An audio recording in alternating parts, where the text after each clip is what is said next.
Good evening again, everyone. This is Melissa Raspberry from the American Institutes for Research.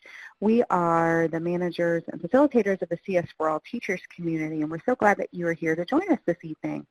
I will be your host for tonight and also providing some technical support behind the scenes. So if there are any issues that pop up over the course of the webinar, feel free to put a message in the chat window and I'll be happy to assist you. On the screen here, you'll see some information. We are hoping that you'll introduce yourself in the chat window. Let us know your name, your position, and your city, state. It's always nice to know who's joining us in these discussions. And we also hope that you will follow the instructions to get connected via audio. There should be a little phone icon at the top of your toolbar in that dark gray or black area. And if you click on the little arrow drop-down menu beside it, it'll allow you to get connected because we're going to have some time for some Q&A. And you're welcome to do that in the chat window, but we also hope that you'll get connected with the audio so that you can ask orally as well. So if you have any questions about how to do that, then let me know, and I'll be certainly happy to assist. But without further ado, we are so excited to talk about this topic about learning from home and about online learning opportunities for teachers of CS.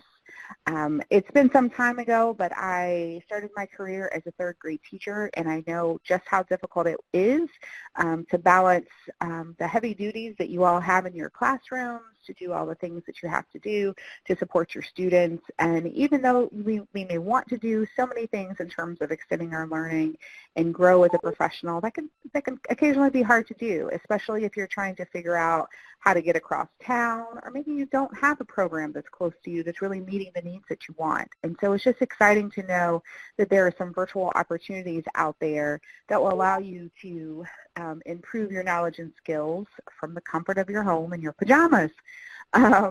Tonight we have two such programs. Carol Fletcher and Rachel Ayers will be talking to you about WeTeachCS.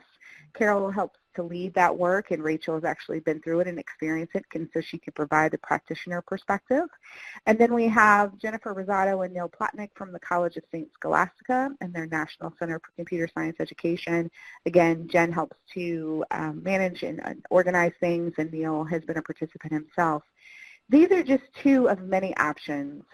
Just today we had someone to reach out to us and said, hey, would you mind sharing with folks about the program that we offer at University of California in San Diego? And so I'm putting that link and information in the chat window.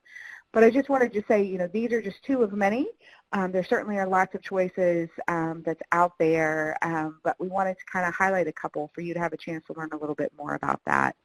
So I am going to go ahead and turn things over to Carol and Rachel, and they'll share a little bit about WeTeachCS. We'll have time to have some question and answers, and then we'll switch over to Jen and Neil. So Carol, take it away. Thank you, Melissa, and thanks to everybody for joining us today. WeTeachCS is a statewide program that started here in Texas and is now actually reaching out across the nation with our online resources. And so I'm just going to share a little bit about what some of those resources are and how you might be able to take advantage of them. Just to give you a little bit of background, we started WeTeachCS because in the state of Texas we found out that practically no one was taking computer science. Less than 3% of students in the state were taking it. And when we surveyed school districts, we found out it was because they had no computer science teachers. And so we looked at the data, and each year you could see very few individuals were getting certified in computer science each year across the state, either through pre-service or in-service. And then we launched WeTeachCS specifically to support teachers who were going to take the certification exam, which looks like the Praxis test here in Texas, and immediately had a pretty profound impact on the number of teachers certified the first year as well as the second year. And really, actually, that number should be 493. Since September of 2015, we've actually been able to help 493 teachers get certified, in part using our online courses.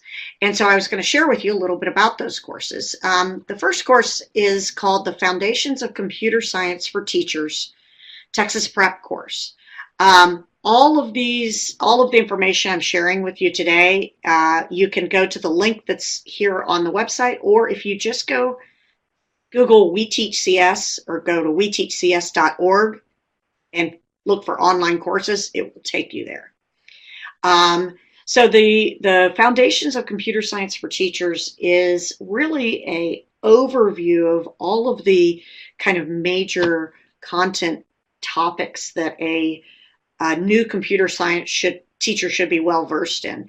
Things like, what makes it different from a typical online course is we're not teaching you a programming language like Java or Scratch. And we're also not necessarily teaching a curriculum like how to teach APCS principles. What this is really gets to the core of foundations of computer science, like loops and recursions and searches and sorts and data structures and variables and functions. It is a self-paced 7-week course. And right now, the cost for the course is $398, but if you are a CSTA Plus member, you can actually get that for, I believe, $100 less than that course. So if you went through CSTA Plus, you could get the course there. And Rachel's going to tell you a little bit about her experience in it, but essentially we found it's aligned specifically to the content that's measured on the certification exam, but it's also just valuable in general for teachers who need to brush up on their basic computer science fundamentals. And we are working on a variation of this course now that a new Praxis test has come out, which the rest of the country uses. In Texas, we can't do anything everyone else does, but our test is similar to the Praxis, but not exactly the same. And so what we have done now is we are creating a new version of this course called Praxis Prep that takes every single standard or competency in the new Praxis that just came out September 1st, and those standards will be addressed in the Foundations course. And that will roll out sometime probably February or March. We'll also be working with CSTA, where you can get a discount if you go through CSTA to sign up for this course as well. All of these courses or both of these courses are completely asynchronous and self-paced with hundreds of practice questions, example videos. And once you actually sign up for the course, then you have access to that course forever so that you can use those materials. For instance, if there's a video that we use to teach searches and sorts, you could use that with your own classroom. It's not meant to be something that students would log into, but you could use that as an instructional tool. And then you also would get, you don't get like UT credit. I couldn't do that for $398. But if you do need continuing professional education, you do get continuing professional ed credits from the University of Texas at Austin Center for STEM Education. And then another course that we've been working on, really the first two courses I was talking about really focus on teacher content knowledge, really computer science content. But we know that's not the only thing that teachers need in order to be effective in the classroom. And one of our biggest challenges is the lack of representation of American students in computer science courses. Probably the least representative STEM AP course in the nation is computer science. And so we've created the strategies for effective and inclusive CS teaching in order to help teachers understand what are some of the things that they need to be looking at, not only in their own instructional practices, but also in the way they recruit students, in the culture that and messaging that their school has or that parents are sending. This particular course is actually available for free, but what we'd like to do is we would like to work with other states or other entities who would be interested in facilitating this course. And that way we don't have to pay a facilitator, so we can just set it up for other entities and they can facilitate the course. We provide a virtual training for the facilitator, and provide up to 30 free seats for the course that they recruit teachers to register for, so it could be pre-service or in-service, and an entire facilitator's guide. And we support the facilitator as they run the course themselves. And the reason we do that is, unlike the content course, which can kind of run on its own, because we're talking about some really sensitive topics like stereotype threat and unconscious bias, it is important that you actually have a cohort of teachers with a facilitator going through these reflections themselves. It's not something you can just measure on a multiple choice exam. But if you're interested in potentially participating in a course like that, or participating with a group of other teachers, my email is located on the slide, and you can just contact me there by email, and we can discuss how we can set that course up for your institution or your school district. And then the last online resource I'll talk about that we have is called WeTeachCS for HS. And we developed this online curriculum because we found that there was a real gap out there in high quality resources between APCS Principles, which is this amazing new-ish now survey course that the College Board and NSF have built with a lot of high quality curriculum to teach it. And then APCSA, which is more of a year-long programming course in Java, and there's a lot of existing curriculum there. But we know that in many schools, there is a course that is essentially a programming course that's kind of considered a precursor to APCSA. So the first programming course. And we have so many new teachers out there that are kind of thrust into teaching that and had no idea how to start teaching that. We've designed this course, which takes you through, it's 180 days worth of lessons. You start with Scratch, then move to Giroux, and then Java for the bulk of the course. So it's a nice course that will lead well into APCSA. And so we have that online curriculum available for annual subscription on a per teacher basis. So it doesn't really matter how many students you teach. The license is on a per teacher basis. And we are working on developing an online course as well called How We Teach CS for HS that will accompany this, but that won't happen for in the immediate future, but that's in the long range plans. So that's our curriculum that is also available for subscription, and you can find that at weteachcs.org as well.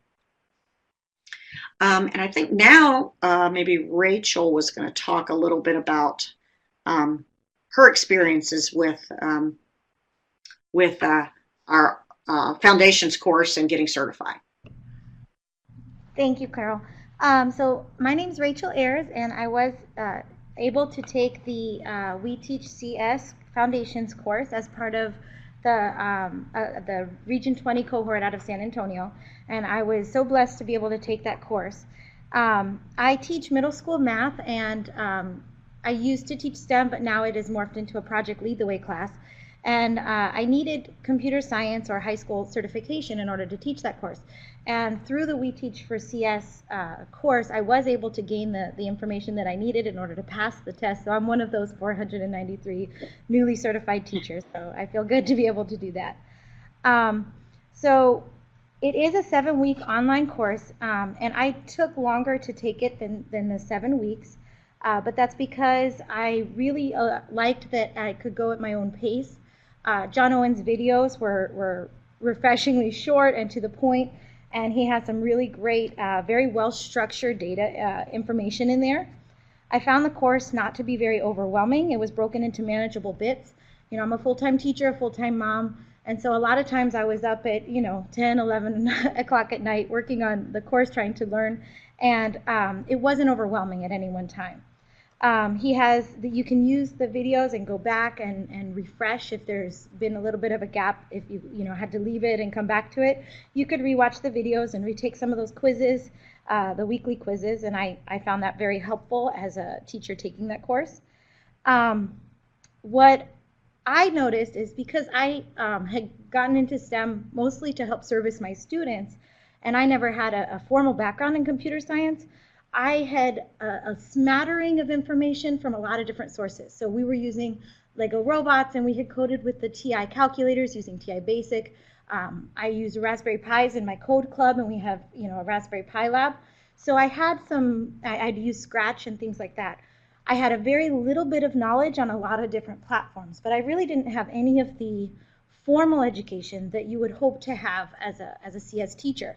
And so this course really helped me get the formal education to help me understand what was going on in all the different platforms that I was using. So I gained the conceptual knowledge that I needed that helped me be able to speak like a computer science, that helped me talk with my kids using the conventions. And so it is a language agnostic course. So even though the course itself doesn't teach in any one specific language, I actually found that refreshing, because then I was able to see how I'm sorry, getting tongue-tied, how those were being able to use those in all the different languages that we were using in my STEM classes. So it was kind of fleshed out. I could see it in the block-based coding. I could see the conventions used in Python and with the Lego and the Scratch. It's really teaching universal concepts. Most importantly, the vocabulary that I was lacking, I felt that I gained in this course.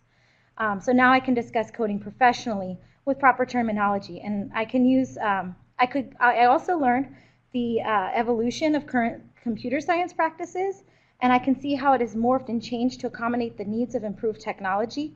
So I was able to see how object-oriented programming came about. The course teaches concepts with minimal application. So you're learning the basics of loops and all the different kinds of loops. You're learning how recursion and converting between the bases, the different data structures, and you're using all of that without a specific language. And so then, because I had other programming languages that we were using in our STEM classes, I was able to see how those were used in all of the different applications. So that helped me a lot. And since taking the course, again, I was able to obtain certification. I now teach a Project Lead the Way app creator course filled with all young women who are all learning how to design apps using MIT App Inventor. And I was able to use some of the concatenation tools to take my grading to a better level using some Google tricks.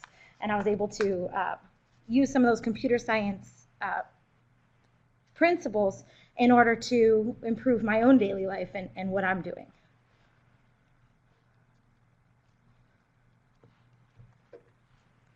Thanks so much, Rachel. We really appreciate that. I know that, having firsthand endorsement from a practicing teacher who has a very busy life and is really just taking on this extra thing because you want to do what's best for your students, is very affirming to know that we're meeting the needs of teachers and meeting them where they are. So appreciate the feedback on that.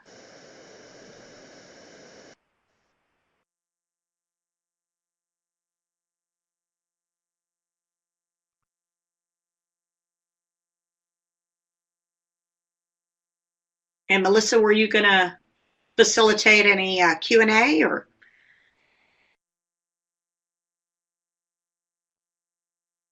Sure thing. I didn't want to cut you off. Okay. I wanted to make sure all was done. Thank Yep. you so much. Uh-huh. So now's your time to ask some questions, and I know I have a few myself, and there may be others who do as well. What would you like to know more about? There's been lots of wonderful information shared by Carol and firsthand perspective from Rachel. So we're going to spend some time, open it up to the group. You're welcome to either add your question in the chat window and I can give voice to it, or you're welcome to unmute yourself and ask the question directly. So I'll pause and give you some time to ask away.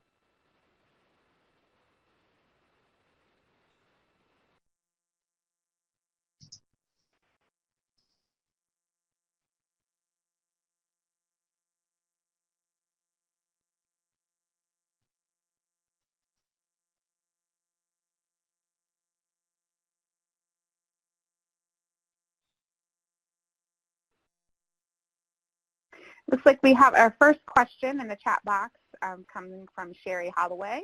When does the next class start? That's a great question. I should have addressed that. Actually, this is a open enrollment all the way through this summer. So you could go at any time and sign up for the class and get started. It's a open running class all the way through the summer right now. So you're welcome to join at any time. And like Rachel said, also you can, while we say it's a 7-week class, you could take 15 weeks to finish it if you wanted to. I wouldn't suggest that. I would suggest doing it faster than that. But we don't necessarily do a start and stop time. I believe we don't allow registration to happen later than like within 2 weeks of the things shutting down in the summer. And we shut down somewhere around July so that we can transition with a new update or anything like that. But for the most part, it's really self-paced. So Rachel says she took 3.5 months. And to get the discount that I mentioned, you would go to CSTA, if you're a CSTA member, or if you're not, and you would want to become a CSTA Plus member. And as a CSTA Plus member, you get discounts on a whole bunch of stuff, not just WeTeachCS stuff. But I believe it costs like $50 to be a CSTA Plus member, and you get, I think it's $100 discount on this particular course. And so you automatically are saving $50 right off the bat. And then if you do anything else with CSTA, through your CSTA Plus membership, you get a bunch of other discounts as well. Oh, thank you, Jen, for putting that link in. And thank you, Carol. Neil, would you mind telling us more about your question? I want to make sure we understand it. I see it in the chat window there, but if you could unmute yourself and ask it, that would be great. Make sure we understand the context. I hope you can hear me. My question relevant to is a Texas-generated course where the genesis of it came from. So I'm just curious how other teachers from other states are using it to help them either A, get the content and knowledge, and B, also for some states like where I am in Massachusetts, you have to have certification to teach in certain areas. That's a great question. So we have had teachers from all over the country take this course. We track Texas teachers and we track exactly like, are they getting certified in Texas? But we don't officially track teachers in other states, but we have received emails back from teachers in other states saying, I took your course and I passed the Praxis test. So we've got teachers from Georgia and Wisconsin and Maryland and Virginia, I think, and several other states who have, Arkansas, who are now using the Praxis as part of their certification. And so they've used our course to prep for that Praxis test. But since September 1, initially the Texas exam and the Praxis exam were essentially exactly the same test. As of September 1, they've diverged slightly, with Texas having a slightly different version than the new updated Praxis. And so that's why, while we cover about 2/3 of what's on the new Praxis, we want to cover 100%. And so when we roll out this new version of the course, it will cover 100% of the Praxis. Now, I know in places like Massachusetts, instead of having one way to get certified, you guys have to like submit a portfolio and say, here's all of the things I've done to prove that I kind of have learned computer science and am competent in that. And because our course isn't just about seat time, in order to get your verified certificate, you actually have to pass with an average of an 80, and we have quizzes at the end of each section. And then we have a 100 question simulated final exam that's kind of like the Praxis test at the very end. You have to have an average of an 80 on all of those in order to get your certificate. So it truly is a measure of competency if you pass and get your certificate from our course. For the quizzes, you're allowed to retake the quizzes up to 3 times because we have a mastery mentality. We want you to be perfect, not just good enough. And so you are allowed to retake those quizzes. You can only take the final ones. But so that's one way that, or several ways that people are using this in other states to either document that they have learned some of the foundational concepts necessary for high school computer science teachers, or to prepare for an actual certification exam, which they can then challenge with success because they've gone over all of the content that's actually measured on the exam.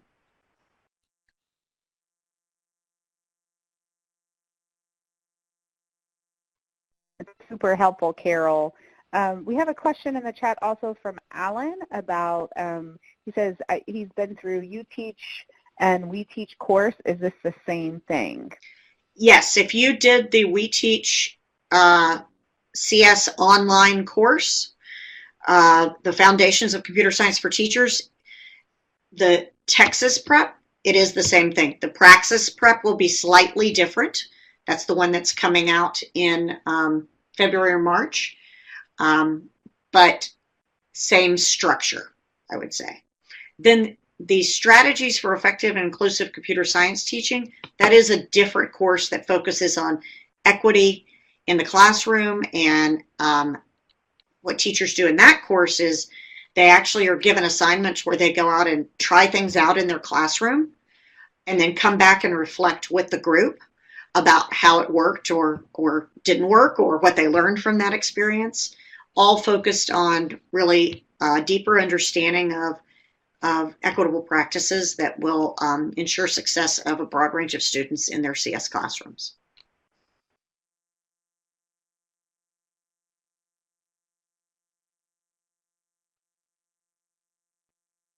Thank you again so much. This is wonderful.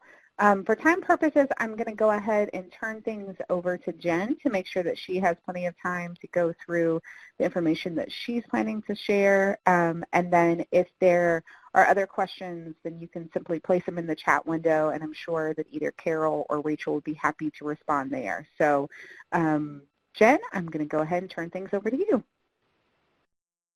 Thanks, Melissa. So I'm at the College of St. Scholastica, which is in Duluth, Minnesota. We have a couple of different programs, one of which is our graduate certificate in computer science education. The URL is cut off down at the bottom there, but I will put that into the chat window so you can see it. There we go. And I'll run through what our certificate looks like, and then Neil's going to talk to you a little bit about what his experience was. So St. Scholastica has a large graduate education program, as well as a number of different undergraduate education programs. So we're accredited by the Higher Learning Commission and CAPE, as well as looking at another accreditation starting next fall. So depending on what your state is like, and if you need to show graduate coursework at an accredited institution, then St. Scholastica is accredited by national bodies here. The certificate itself is 4 online courses with one, generally students take 1 per semester, so you finish in just a little over 1 year, under 1.5 years there. You can do it as a standalone certificate, or you can do it as a strand in our Masters of Education program. And I should also say that if you want to, you can take individual courses. So if you just need to take CS Principles, or you just want to take the Java course, that's fine. That's also an option too. We have pretty reasonable graduate credits, so it's about 5,000 total for the entire certificate, and each course is 3 credits, and it's $420 per credit, so a little bit over $1,200 per course. The css.edu/csed cert is where you can find more information about the certificate classes in particular. You can see Tower Hall on our beautiful campus in Duluth, Minnesota. So we're on the edge of Lake Superior, and we have this gorgeous bluestone building that some people refer to as like the Hogwarts of the North kind of building, but I just feel lucky that I get to work in a castle every day. Our education programs have been recognized by U.S. News and World Report as some of the best online programs in the country, and so we really take pride in the online courses that we offer and in supporting our online students. As I mentioned, it's 4 courses, so you start off in computational thinking and standards, where you get introduced to the ideas of computational thinking, the CSTA standards, and then you would progress into the computer science principles course, followed by the programming and teaching Java course, and then the CS methods and capstone course. All of these include a diversity and pedagogy strand throughout them. So while you're learning content, in particular in the first 3 courses, you're also getting introduced to pedagogy and diversity and equity issues around computer science that you can use in your teaching. The first course, the computational thinking one, introduces, like I said, to the CSTA standards in the K-12 CS framework. It does use the Scratch Creative Computing Guide as its basis in terms of learning about programming, but also it has you go through a number of CS Unplugged lessons. The second course is the Computer Science Principles one. We do use the Mobile Computer Science Principles curriculum for that, which is an advanced placement course, and the curriculum is endorsed by the College Board. That's another, Mobile CSP is another program that we have at the National Center for CS Ed, so that's why we use that particular curriculum. But once you go through the course, I think it would be pretty easy for you to pick up one of the other curricula. And then the third course is targeted at learning to be prepared to teach the CSA course, so the other advanced placement CSA course, and really learning about Java, going through projects, learning about the tests and the labs, and that sort of thing. And we use Zybooks as our textbook, and Blue Jay as our editor, if that is of any concern or any question. But you know, you can certainly use other curricula, and one of the activities in the course is to go out and look for and evaluate other curricula that you might use in your own class. And then the final course is the Computer Science Methods and Capstone course. So in this one, it's all about effective strategies for teaching computer science, including assessment, a little bit deeper dive into some of the equity issues, doing a full-blown curriculum unit, developing it, aligning it to your state standards, aligning it to national standards, really, you know, showing evidence of how you are using those best practices for teaching in that curriculum unit and that sort of thing.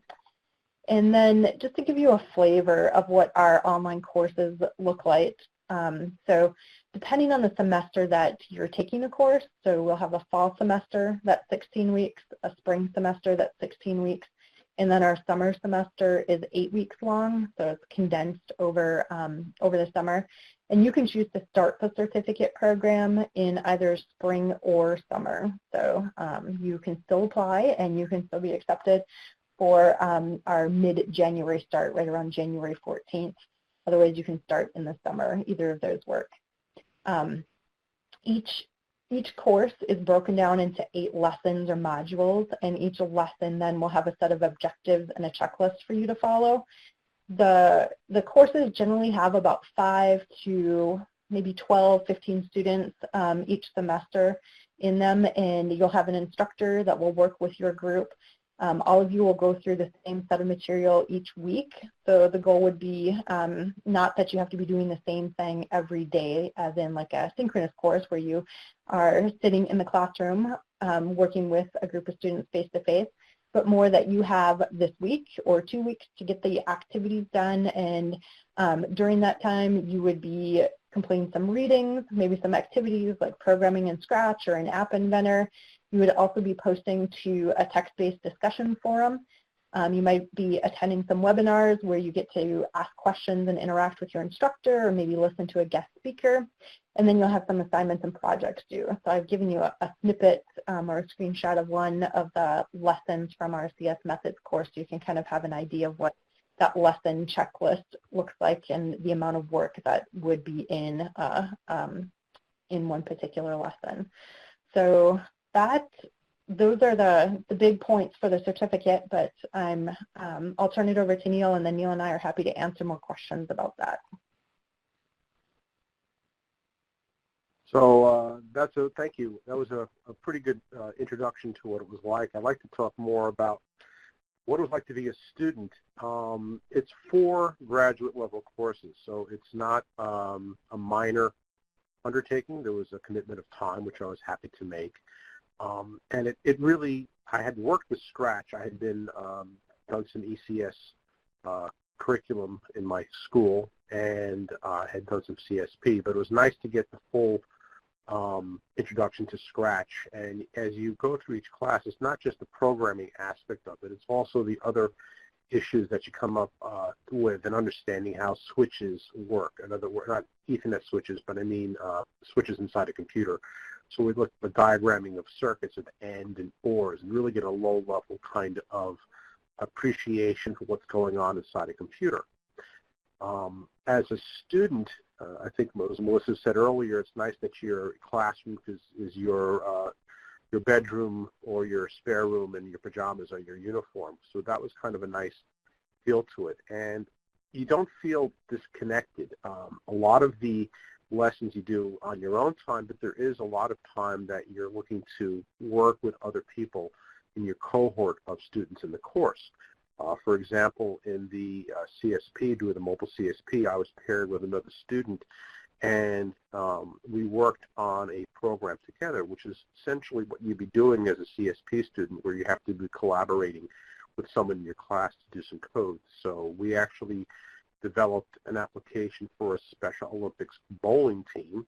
It was a mobile database. We keep score of the different participants of the sport. So it actually had some socially conscious look at it. And it was nice to get really in depth. I have never done mobile CSP, nor had ever done Java, which was the last class.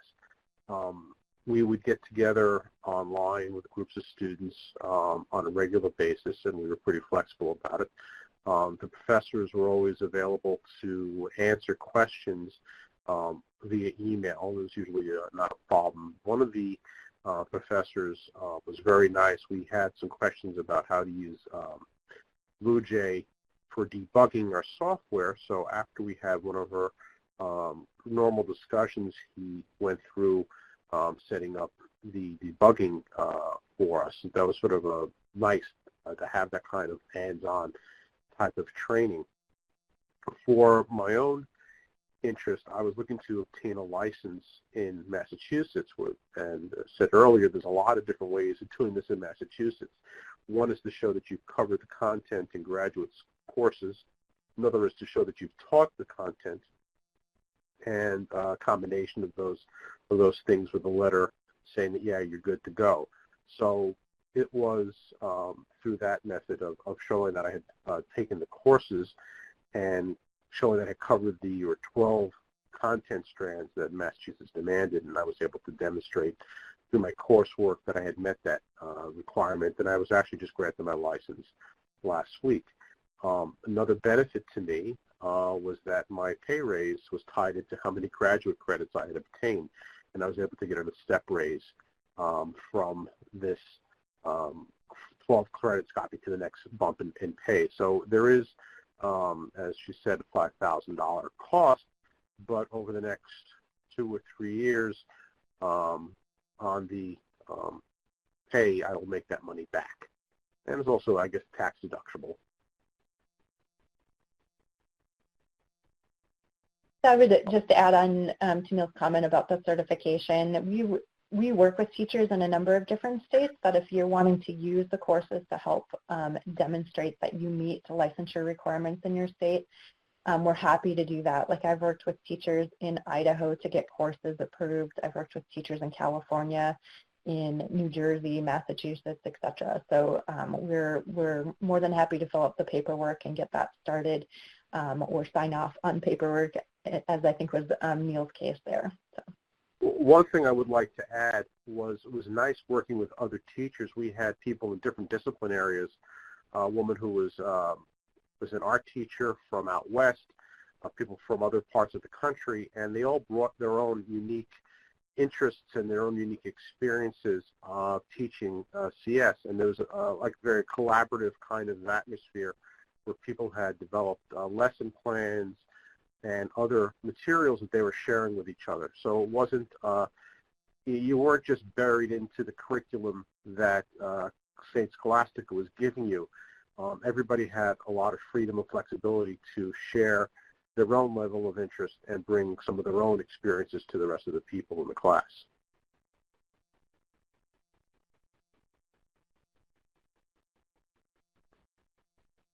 So I see, Sherry, no, there's a question about whether or not I have a master's degree in CS. No, it's a graduate certificate is what I earned. That is what the program granted me, so I have that now in my wall of certificates. And then if you do the full Masters of Education program, which is a full 2 years, I want to say, but in that case you have to take 2 courses a semester. You can do the CS Education certificate as your elective strand in there. So say something on your diploma like in Masters of Education with a concentration in Computer Science Education. So it's not a Master's in Computer Science, but it's a Master's in Education with a focus on computer science.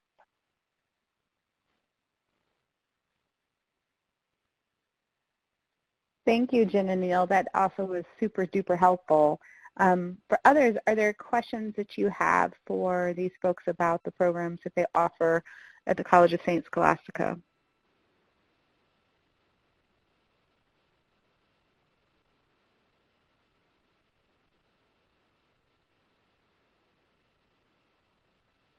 And remember, you're welcome to either add in the chat window or unmute yourself and ask orally.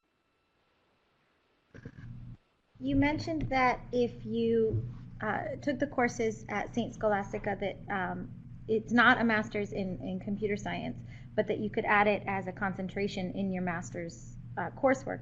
If you have a master's degree from a different university, would it mesh with that one at all? You mean that you already have an existing master's degree, or you're currently in your master's program somewhere else? No, you have I have a master's degree in curriculum and instruction in math with a concentration in math.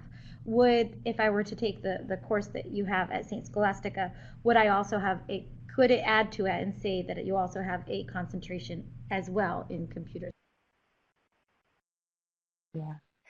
That really depends on your home institution more, where you were getting that original master's degree. So in my experience, if you've already been awarded the degree, then it's a little more difficult to get something to add on to it, especially if it's from a different institution. I mean, those are policies from wherever you got your master's that would control that, whether or not they would allow you to add those courses and reflect that in your degree. I have had students that were doing a master's somewhere else and then wanted to transfer these credits to that master's program, but they were in the middle of that master's degree, and they were able to talk to their the main college that they were at and make sure that that would work to transfer the courses while they were doing that. So it may depend on your particular place that you're getting your master's degree at, whether or not that's allowed.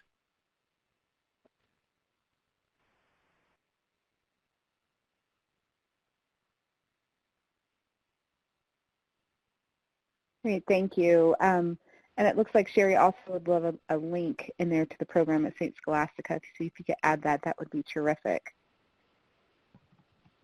You got it. I didn't put the www in front of it, but you should be able to copy and paste it. So. And I realized I did not put my email address on the slides either, so I'll just add that in the chat window. You are more than welcome to contact me about the program, and depending on your questions, I may forward it to an admissions counselor who knows a lot more about the application process itself and financial aid and those kinds of things. I have one follow-up question for Neil, and that is, what would you say, I know this could be tough because I'm sure you had lots of great things that you took away from it, but what do you think your greatest lesson learned was that perhaps you didn't expect to learn going in, but kind of came out of the experience even more knowledgeable than you anticipated? Well, I'd say one thing that I'd say two things. First would be that I had never taken Java class before. I'm self-taught. I worked in information technology. I took a Fortran class 35 some odd years ago when I was an undergraduate student in geography, and I had been self-taught pretty much and everything else, a little Python here. So it was important for me to feel comfortable with the CSA content. So I took that course. The old expression of taking a drink from a fire hose comes to mind. But there was a lot of stuff that I think you learn that you know you have to learn more.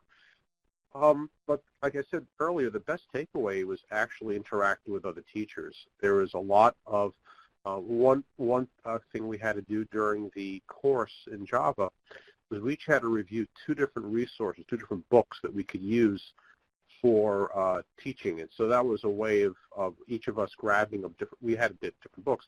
So you had your cohort sort of doing some research for you. That was really, when we did also the capstone course, we each had to present curriculum. And one of the things that I'm actually using today is my high school is going to an academy model. And one of the things that we've been asked to do is find certifications that our students can get while they're in high school. And my capstone project was certifications for high school students in computer science, or they can get a certificate from Oracle as a Java developer, a junior Java developer. There's ones for CompTIA and network security, which we want to teach, and hardware with the CompTIA. There's the A+ certification. So that was one of the things that I found was really helpful. The work that I did during the course, I'm actually using now in my practice.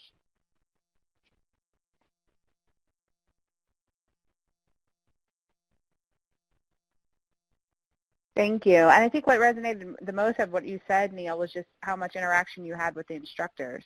Because I think sometimes the myth may be if you're doing kind of work online that you are pretty isolated. So it was great to feel like you had a sense of community and were able to collaborate with others in the process. Any other final questions for Jen and Neil, or also for Carol and Rachel that you might have about these programs?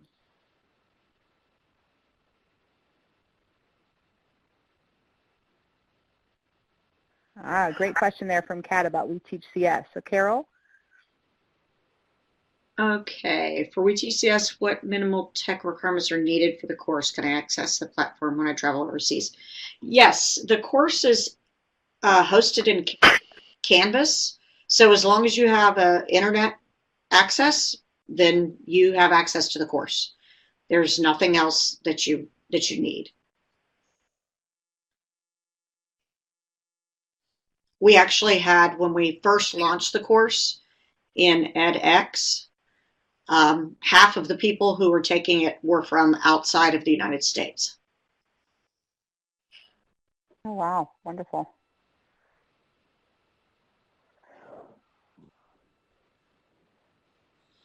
We have a request there in the chat for your email address. So if you could provide that, Carol. And I'll go ahead and close up with a couple of upcoming activities. I'm sure you all know that CS Ed Week is next week, and the CS4 All Teachers community is going to be hosting our 4th annual CS Ed Week photo challenge. And there'll be more information that you can find on the website. If you follow us on Twitter, there'll be lots and lots of information and reminders there. But all you have to do basically is post a picture on Instagram or Twitter, having permission, of course, from if you're showing students in those pictures, and having those permissions. We assume that you are taking responsibility for that. But you post it with the hashtag that's here on the screen. And apologies, there's an extra T there that shouldn't be there, but hashtag CS Ed Week 2018 photos. And they will all get kind of curated together in a gallery on our website. We pick random daily winners of a $50 gift card, and then we select 15 finalists and go through a public voting process, and the winner can receive a $500 gift card for use in your classroom with your students, or however you would like to use it. So just a fun, easy way to show us what you're doing and how you're celebrating. And so look for more information about that. If you're not a member of the CS4 virtual community, there's information on the screen here about how to join. It's completely free, so we hope you take advantage. We have great conversations. We advertise lots of things like webinars such as this, so we hope you'll take advantage. I'm also putting into the chat window here just a really quick webinar feedback form. We like to collect information about the usefulness of these sessions, so we'd love for you to take a moment to share with us. But if there's nothing else, we'll go ahead and close out for the evening. We can stick around in case there's any additional questions that you might have, and we can answer those in the chat window. But otherwise, we'll consider this session done and look forward to seeing you again when we have a new session. Thanks, everyone, and special thanks, of course, to our presenters tonight, to Carol and Jen and Neil and Rachel for sharing their experiences. Thanks, everyone, and have a great night.